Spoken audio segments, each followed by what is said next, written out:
আসসালামু আলাইকুম। কেমন আছেন সবাই? তো আজকে আমি আপনাদের বেগুনের একটা মজাদার রেসিপি করে দেখাবো। তো বেগুনগুলো মাঝখান থেকে আমি আগে গোল করে কেটে নেব। তো এই তো আমি গোল করে কেটে নিয়েছি এবং বেগুনের মাঝখানে বীজগুলো সরিয়ে রেখেছি।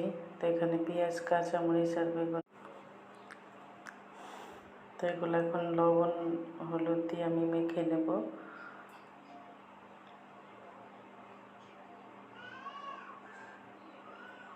একটু লবণ আর হলুদ দিয়ে দিলাম। সেগুলো দিয়ে এখন ভালো করে মাখিয়ে নেব।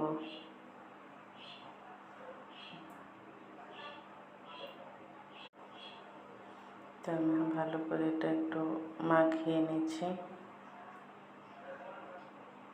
যেহেতু মাঝখানেরগুলো উঠিয়ে ফেলছি, সেহেতু এগুলো একটু ভালো করে হাত দিয়ে ভিতর দিকে দিয়ে দিতে হবে।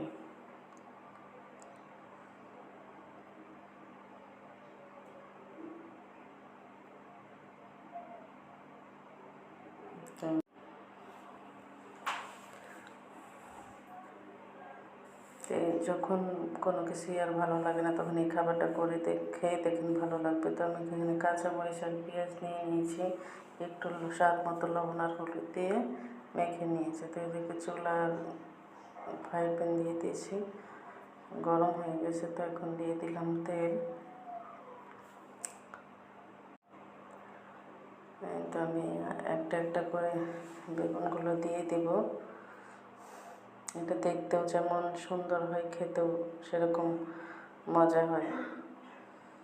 আপনারা যারা ঝটপট কিছু কিছু রান্না করতে চান, তারা এটা করে খেয়ে দেখেন, ভালো লাগবে আশা করি। তো এখন আমি বেগুনের ভিতরে মিক্সড করে রাখা ডিম এটা দিয়ে দেব। তো মাঝখানে একটু একটু করে দিয়ে দিচ্ছি, যেহেতু একবারে দিলে হবে না, সেহেতু চামচ দিয়ে আস্তে আস্তে করে দিয়ে দেব। রেসিপিটা অনেক ভালো।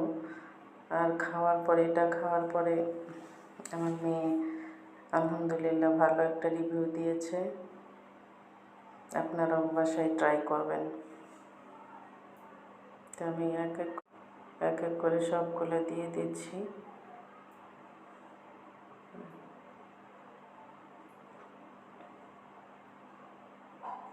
তারপর একটুখানি ঢেকে উল্টে নিলে দেখতেই কেমন সুন্দর লাগছে না? এই তো হয়ে গেছে আমার বেগুন ভাজি।